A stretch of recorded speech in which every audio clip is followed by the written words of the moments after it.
우리 같이 부족한 것이 어찌 하나님의 자녀가 됐나 생각만 해도 여러분, 이 세상에 잘 나가는 가정의 그 집의 자녀들도 우리 인간인지라 부러울 때가 있는데, 우리가 뭐라고 하나님, 이 세상에 흩어진 수많은 사람 중에 우리를 하나님의 아들, 딸로 삼으시고 앞으로는 너희들이 나를 아버지라고 부르라고, 아버지라고 부르라고. 하나님 아버지, 이 단어가 얼마나 좋은지 몰라요. 한번 따라해 볼까요? 하나님 아버지. 하나님 아버지. 그 속에 모든 게 다 있잖아요. 그리고 하나뿐인 독생자 아들 예수님을 구세주로 보내셔서 그 아들의 피를 쫙 흘리게 하여 우리의 지난 날들의 죄악과 오늘의 내일의 모든 죄악들을 보혈로 씻어 주셔서 우리 보고 너 이제 더럽지 않다고, 너 이제 깨끗하게 되었다고, 새 피조물 됐다고, 새 사람 됐다고, 거듭났다고, 우리를 죄에서 용서해 주신 그 은혜가 얼마나 크냐 그 말입니다.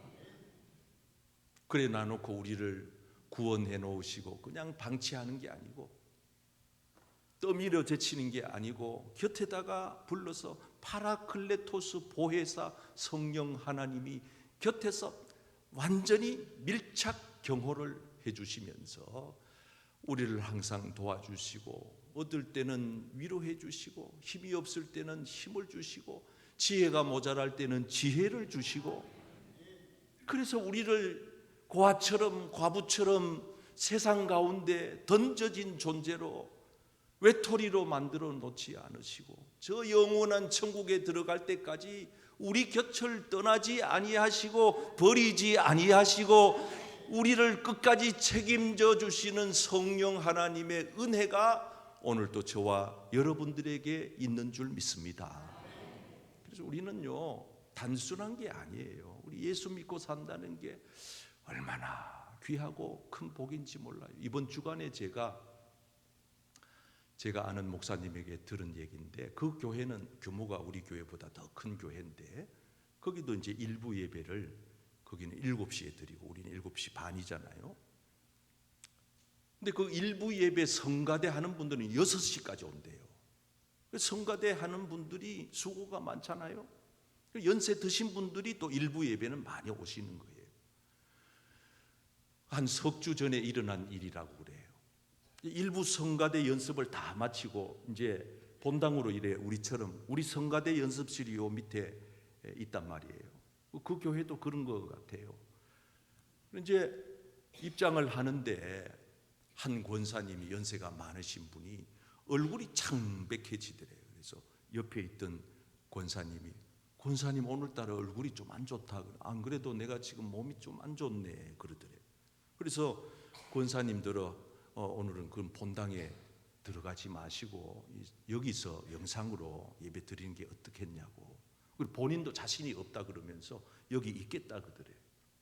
그래 다른 성가대원들은 다 입장을 하고, 그리고 이제 예배가 시작이 된 거예요. 근데 2부 예배 찬양대 연습하는 찬양대원이 좀 일찍 온 청년이 있었나 봐요. 그 대원이 와가지고 보니까 그 권사님이 의자에 쓰러져 있거든. 그래가지고 깨우니까 안 깨어나거든. 119에 연락해가지고 왔더니만 이미 세상을 떠나신 거예요. 여러분, 어떻게 보면 상황적으로 보면 참 기가 막힌 일이 벌어진 겁니다.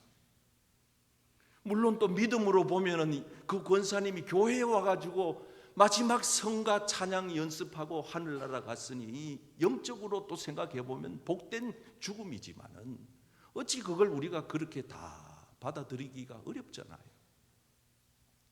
그러면서 그 목사님 하시는 얘기가, 죽음이라고 하는 것이 이 손바닥 앞뒤처럼 딱 붙어 있다. 우리 사람들은 보통 죽는 거 이야기하면 다 남의 일로 생각하잖아요. 그래서 여러분, 모든 사람들이요 죽음을 배낭에 넣고 뒤에다가 뒷짐을 지고 산다 그래요. 근데 예수 믿는 사람들은 죽음을 뒤에 놓고 살면 안 돼요. 요즘 아기 엄마들이 아이를 뒤에 앉히고 앞으로 탁 돌려가지고 안고 있는 것처럼 성도들은요 죽음을 앞으로 돌려야 돼요. 그래가지고 앞에다가 갖다 놔놓고 항상 오늘이 내 인생의 마지막 날이 될 수도 있겠구나. 저는 사실 매주일마다 하나님 앞에 그런 자세로 섭니다. 내가 오늘 이 강단에 서는 것은 내 인생의 마지막 설교가 될 수 있는 것이고, 이 설교를 듣고 계신 많은 성도님들 가운데서도 어느 누군가는 그런 분이 한 분도 안 계시면 더 바랄 게 없겠지만은 단 한 분이라도 이 설교를 끝으로 하나님 나라 갈 분도 있을 수 있다, 그렇게 생각을 하고, 그래 이 자리에 서고 말씀을 선포하니, 사랑하는 성도 여러분, 저와 여러분들이 그런 마음으로 하루하루를 살아갈 수 있기를 축복합니다. 아멘. 그러면 삶이 달라지는 거예요. 우리 인생 여정이 달라지는 거예요.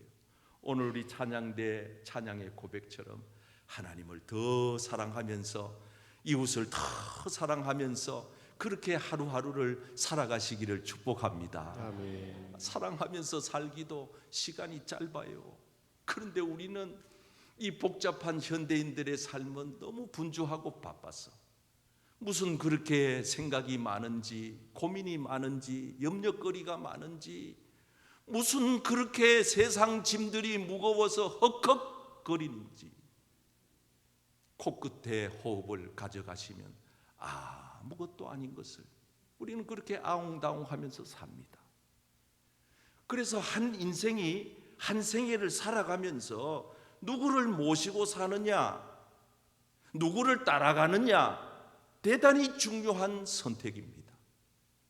여러분, 저와 여러분들은 예수님을 모시고 살기에 이 예배의 자리에 나와 계신 줄 믿습니다. 아멘.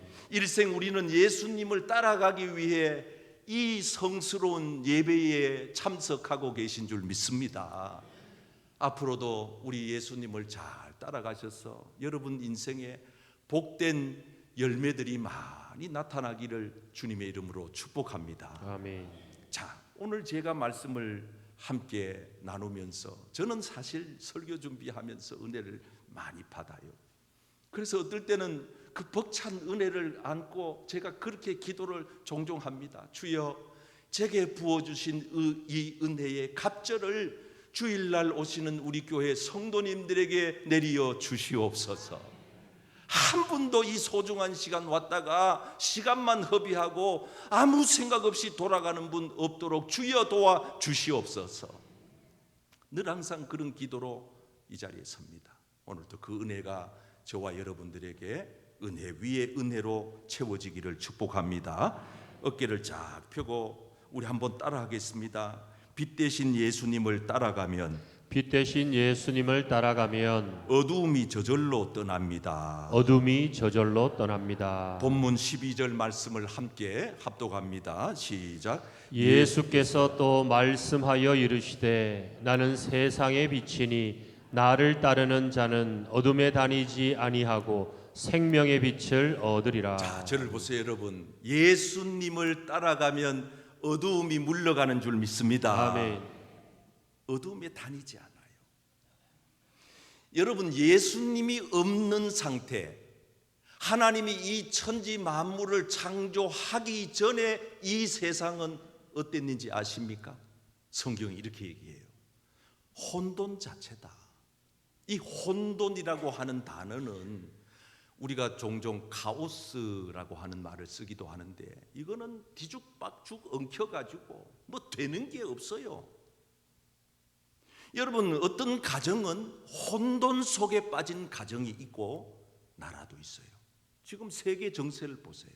어떤 개인은 혼돈에 빠져서 그 늪에서 빠져나오지 못하는 인생 부지기수입니다.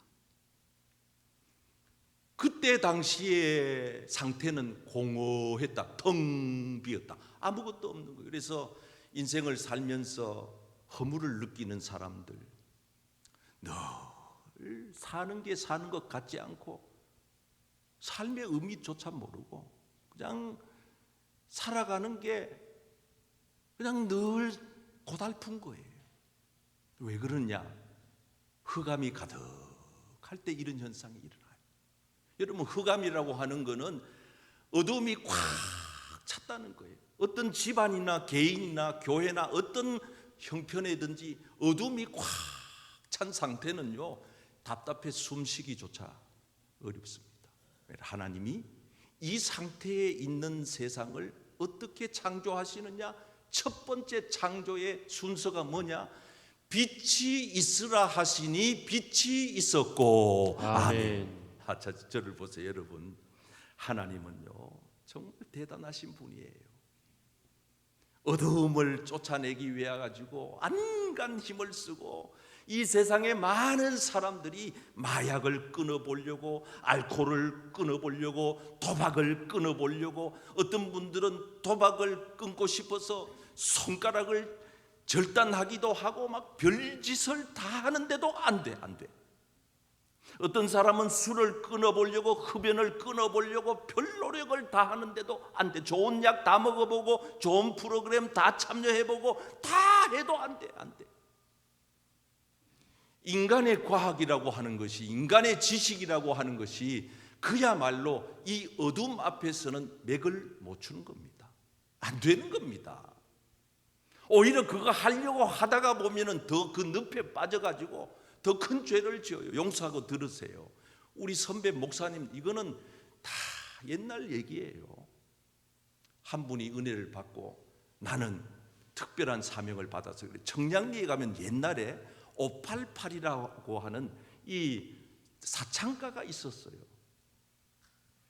그래가지고 이 목사님이 나는 저기에 있는 장녀들을 회개시켜가지고 난 저 사람들을 구원할 거야, 이래가지고 특수 사명을 부여받고 그거 갔잖아요.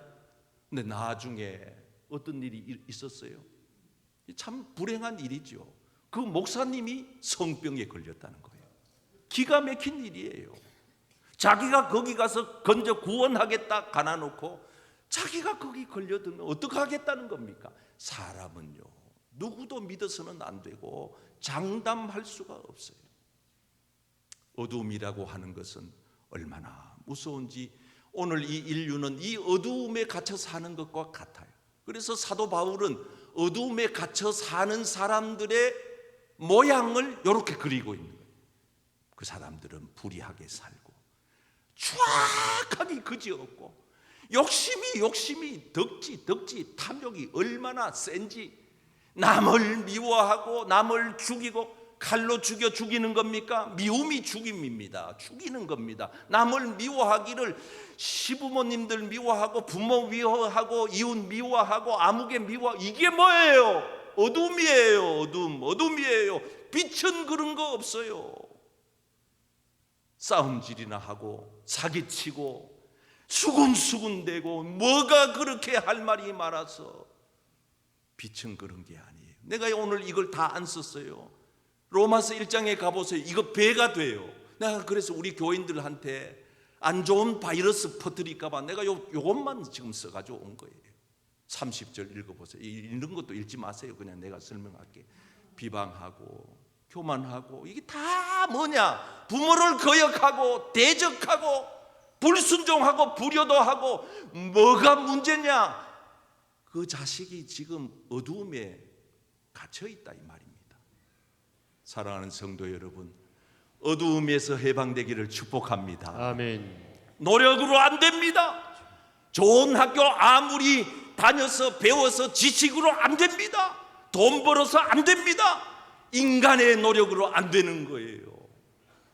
그러나 되는 방법이 하나 있어요. 빛 대신 예수님을 모셔드리면 됩니다. 아멘. 빛 대신 예수님이 내 안에 오시면 됩니다. 아멘. 예수님을 환영하십시오. 아멘. 예수로 충만하기를 바랍니다. 아멘. 여러분, 이 컵 안에 오물질이 들어있다 합시다. 그냥 쏟고 샘을 부으면 되지만 그 방식도 있지만 이 안에 있는 물을 들어붙지 않고도 샘을 만드는 방법이 뭡니까? 계속 샘물을 들이부으면 되는 거예요. 계속 샘물 들어보면 이 안에 갇혔던 더러운 물이 빠져나오는 것입니다. 마찬가지입니다. 저와 여러분들이 일생 살아가는 동안 빛 대신 예수님을 여러분 안에 모셔드리기를 축복합니다. 그러면요 놀라운 일이 벌어지는 거예요. 옛날에 어느 임금님께서 이제 연세가 그만하셔가지고 삼형제가 있었는데 어떤 아들에게 나라를 물려줄까 고심을 하다가 테스트를 했답니다.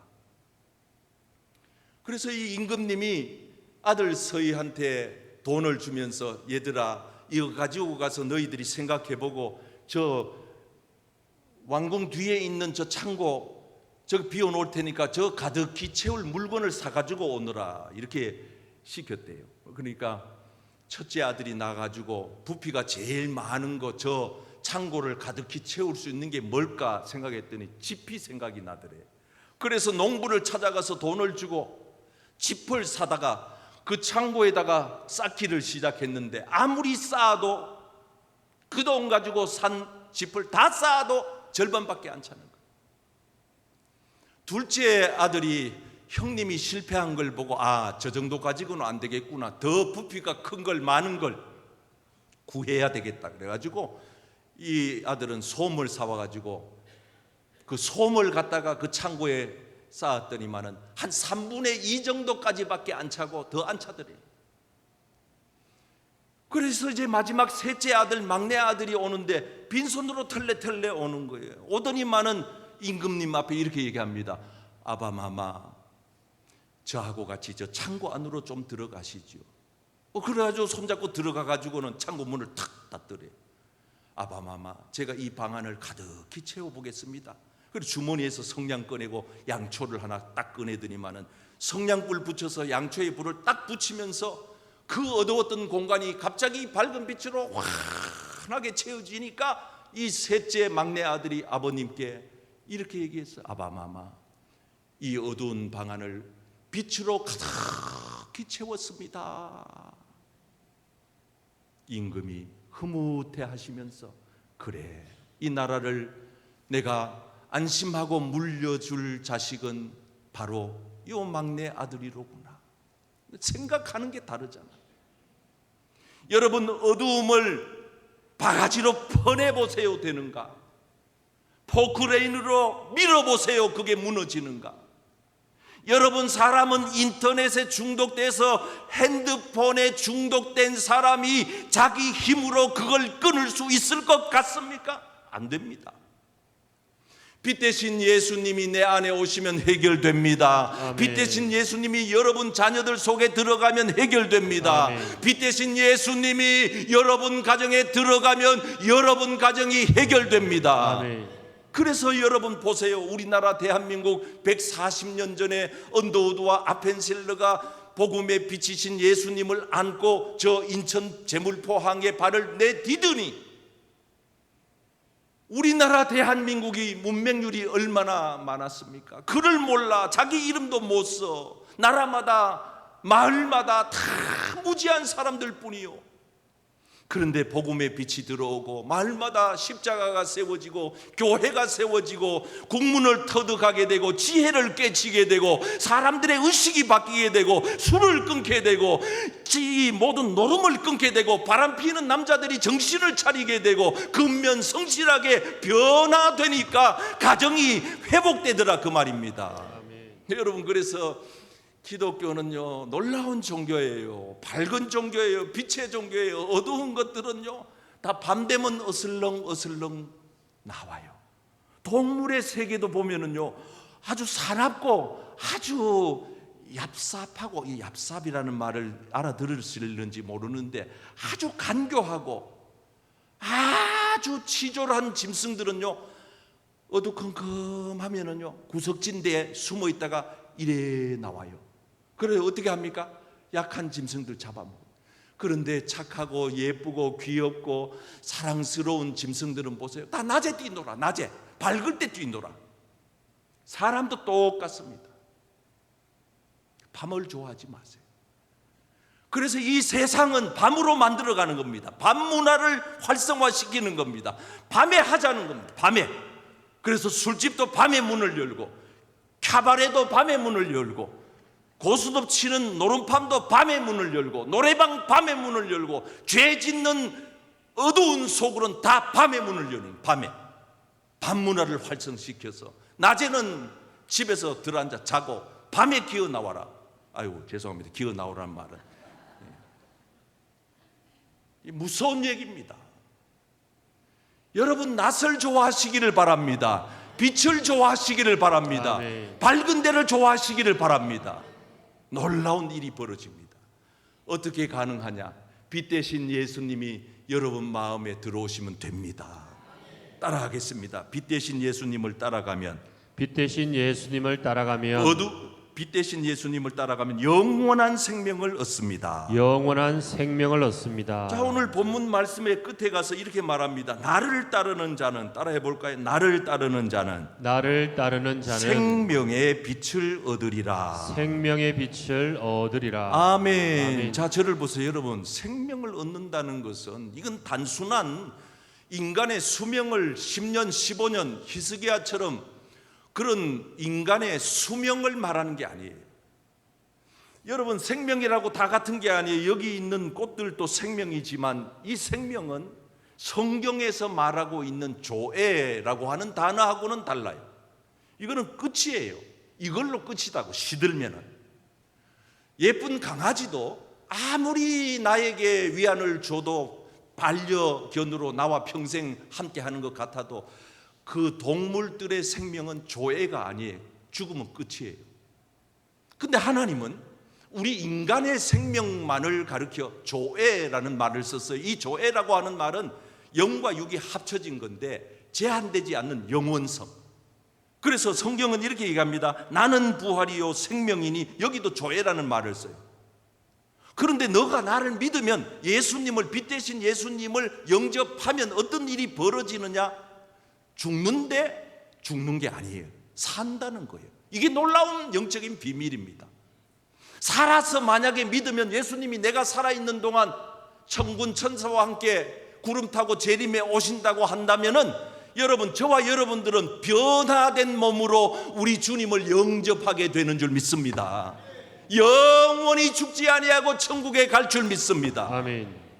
그래서 빛 대신 예수님이 오면은 죽이는 일이 절대 없어. 사는 역사가 일어나. 자, 요 본문 말씀, 여러분 항상 본문을 읽을 때 앞과 뒤를 연결해서 읽으셔야 되는데, 오늘 이 말씀을 하기까지 요 앞에 어떤 사건이 있었어요. 한 여자가 간음하다가 바리새인 율법학자들에게 현장에서 잡혀 발각돼서 예수님 발 앞에까지 끌려왔어요. 이 상황을 우리가 생각해 보면 비참한 상황입니다. 이 여자는 자기 몸을 팔아 먹고 사는 창녀입니다. 당시에도 천했던 직업이지만 지금 이 시대도 부끄러운 일입니다. 그런데 더더군다나 이 율법 바리새인 율법학자들이 이 여자를 머리채를 잡고 끌고 와서 예수님 발 앞에 내동댕이 치면서 뭐라고 얘기하느냐? 지금 이 여자가 간음하다가 현장에서 잡혔는데 모세의 율법에 의하면 이런 여자는 돌로 들어 쳐 죽이라 하였습니다. 당신은 율법에 있어서 능통한 사람인데 이럴 때에 당신은 어떻게 하시겠습니까? 여러분, 예수님은요 항상 우리하고는 달라요. 그래서 참 여유로우시다, 마음이 참 평온하시다, 절대로 즉흥적으로 흥분하거나 격하게 반응하지 않는다, 즉답을 피한다, 이런 게 예수님에게서 나온 거예요. 그래서 바닥에 앉아가지고는 그 사람들은 막 지금 분에 격분해가지고 막 으쌰으쌰하고 동네 구경 났는 겁니다 지금. 그래서 사람들이 막 군중들이 떼거지로 몰려와가지고 있는 그런 중에 예수님은 차분하게 앉아서 글을 쓰는 겁니다. 이 사람이 잠깐의 시간을 갖는다는 것은 여러분 흥분된 마음이 조금 가라앉게 되는 효과가 있어요. 우리는 보통 쿨다운 그러죠. 이 마음을 가라앉히는 거예요. 마음을 가라앉히는 효과가 있는데 이 사람들은 그걸 못해요. 못 견뎌요. 그래서 막 고함을 칩니다. 빨리 말하라고. 왜냐하면 이래도 예수님을 잡아갈 명분이 되고 저래도 명분이 되니까 빠져나갈 구멍이 없도록 딱 만들어 놓고 예수님한테 도전하는 거예요. 여러분, 예수님을 그렇게 만만하게 보면 안 됩니다. 우습게 생각하면 안 돼요. 예수님께서 자리에서 벌떡 일어나서 한 말씀 딱 합니다. 너희 중에 죄 없는 자가 먼저 돌로 쳐라. 야, 저는 성경을 읽으면서 읽을 때마다 감탄합니다. 어떻게 이런 말씀을 하실 수가 있을까? 그 말을 들은 그 군중들이 들고 온 돌을 다 바닥에 내려놓고 한둘씩 빠져나가더니 나중에는 하나도 없이 다 사라졌습니다. 왜? 자기를 돌아보는 거거든요. 아니, 나도 죄가 있는데 어쩌면 나는 들키지 않는 죄가 저 여자보다 더 많을지도 몰라. 아마 조금 양심가적인 사람은 이런 생각도 가졌을 겁니다. 나는 죄가 많은데 저 여자는 어쩌다가 죄를 지었는데 들켰을 뿐이고 나는 들키지 않는 죄가 저 여자보다 더 많어. 그래서 아마 부끄러움을 안고 돌아간 사람도 있을 겁니다. 여러분들은 어떠세요? 여러분들은 살면서 다른 사람들을 바라보며 이런 시선으로 대한 적이 없습니까? 그저 우리 현대인들은 손에 돌을 들고 귀에만 대봐라 쳐버린다. 이게 우리 사회 풍토가 지금 이렇게 살벌한 세상으로 가고 있는 모습입니다. 교회도 그래요. 교회도 얼마나 웃겨요. 자기는 그 양심을 끄집어 내놓고 보면은 더 형편없는데, 그런데 어떻게 그렇게 얼굴에 철판을 깔고 마구잡이로 사람을 정죄하고 심판하고 판단하고, 정말 하나님을 믿는 사람이라면 하지 못할 행동과 말을 얼마나 많이 합니까? 예수님 이렇게 얘기합니다. 여자야, 고개 들어라. 들어서 봐라. 너를 정죄하던 자들이 어디 있느냐? 없다 이겁니다. 여러분, 교회는 정죄하는 자가 없는 곳이 돼야 합니다. 아멘. 누구도 이 교회에서는 정죄하는 자가 없어야 돼요. 예수님 말합니다. 여자야, 나도 너를 정죄하지 않는다. 유일하게 정죄할 수 있는, 판단할 수 있는, 심판할 수 있는 유일한 예수님마저도 죄가 없으신, 흠이 없고 순결하신 하나님의 아들 예수님조차도 그 여자의 허물을 지적하지 아니하시고 책망하지 아니하시고 나도 너를 용서하노라. 아멘. 그 다음 말이 중요해요. 가서 다시는 이런 죄를 범치 말라 하십니다. 성경학자들은 이 여자가 그때로부터 모든 과거를 청산하고 예수님을 따랐으며, 마지막 예수님의 십자가 죽음 앞에 제자들은 다 도망쳤는데 이 여자만은 홀로 거기에 남았다. 많은 성서학자들이 그렇게 말합니다. 사랑하는 성도 여러분, 생명의 빛이 되시는 예수님이 오시면 살리는 일을 하게 됩니다. 아멘. 죽이지 않아요. 다 살려요. 그래서 옛 우리 조상들은 집을 한 채 지을 때도 항상 방향을 남향으로 짓습니다. 왜 남향으로 짓느냐? 이 남향집은 아침에 태양이 그 집을 비추기 시작해서 저녁 노을이 질 때까지 가장 많은 햇볕을 그 가정에 쬐어 주기 때문에 식물도 잘 살고 난방비도 절약이 되고, 그 가정에 사는 사람들이 밝은 데 사니까, 햇볕을 받으며 사니까 생기가 돋고 우울증이 사라지고 불면증이 사라지고, 그래서 현대의학의 선생님들, 의사들도 우울증으로 조울증으로 병원 찾는 환자들에게 약도 지어주지만은 이렇게 얘기합니다. 무조건 하루에 1시간 나가서 햇볕을 봐라, 걸어라. 누워있지 마라, 앉아있지 마라, 집안에 들어앉아있지 마라, 무조건 나가라. 그러면 비타민 D를 많이 공급받고 나갔다가 오면은 그래 운동이 또 되고, 저녁에는 불면증도 사라지고 단잠을 이루게 되고 마음에는 평안이 오게 되고, 여러분, 하나님이 만드신 햇볕을 쬐어도 우리가 나아지는데 저 햇볕을 지으신 예수님 모시면은 여러분 인생이 달라집니다. 과일도 보세요. 요즘 이제 추수철입니다. 요즘 비 오면 큰일 납니다. 너는 시골의 농부 출신 아들이 농부의 아들이기 때문에 나 알아요. 이때는요 햇볕이 따끔따끔할 정도로 강렬하게 쬐야 됩니다. 그래 일조량이 많아야 됩니다. 그래야 벼들도 알알이 연글어 갑니다. 그 알이 꽉 찹니다. 이거 지금 알아듣는 분이 별로 없는 것 같아서 내가 좀 고민인데 어쨌든 고개라도 끄덕끄덕 해보세요. 알알이 꽉 들어찹니다. 색깔도 좋습니다. 과일들도 일조량을 많이 받은 과일들은 우선 색깔이 좋습니다. 맛이 좋습니다. 상품 가치가 뛰어납니다. 마찬가지입니다. 예수 믿는 저와 여러분들이 예수님의 빛을 많이 받고 사시기를 바랍니다. 아멘. 그 사람은 사는 게 달라요. 보기도 좋아요. 뭔가 인생의 가치가 느껴져. 저 사람은 좀 다른 것 같아. 왜? 예수님의 빛을 많이 쬐니까. 맨날 가가지고 구석진 데 들어앉아가지고 어두운 것만 탐하고 어두운 데 가가지고 어두운 일이나 도모하고 이런 사람은 이미 얼굴 자체가 시커매서 암에 걸린 사람 같아요. 저는 여러분들이 빛 대신 주님께로 나아오시기를 축복합니다. 아멘. 자 보세요. 빛 대신 예수님 따라가면 따라합시다. 빛 대신 예수님을 따라가면 빛 대신 예수님을 따라가면 풍성한 열매를 맺습니다. 풍성한 열매를 맺습니다. 오늘 말씀해 보세요. 열매를 맺게 한다. 여러분 빛 대신 예수님이 여러분들에게 임하시면은 여러분들 걱정하지 않아도 돼요. 저절로 열매를 맺습니다. 아멘. 그래서 빛의 열매는 나타나요. 열매는 나타나는 거잖아요. 예수님이 안에 와 계시니까 이 사람은 악하게 살래도 못 살아요. 착하게 살 수밖에. 이 사람은 다 저 사람이 옛날에는 성깔이 좀 있고 자기밖에 모르고 참 교만하고 오만하고 경거망동하더니 저 사람이 달라졌어. 사람이 변해도 저렇게 변할 수가 있을까?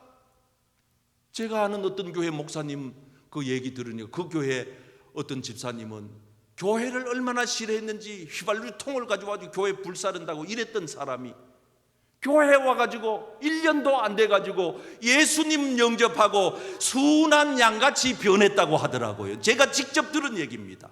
여러분 빛 대신 예수님이 우리 안에 오시면은 우리가 애써 열매 맺으려고 몸부림치지 않아도 내 안에서 저절로 우리의 삶의 결실로 나타나게 될 줄 믿습니다. 성경 보세요.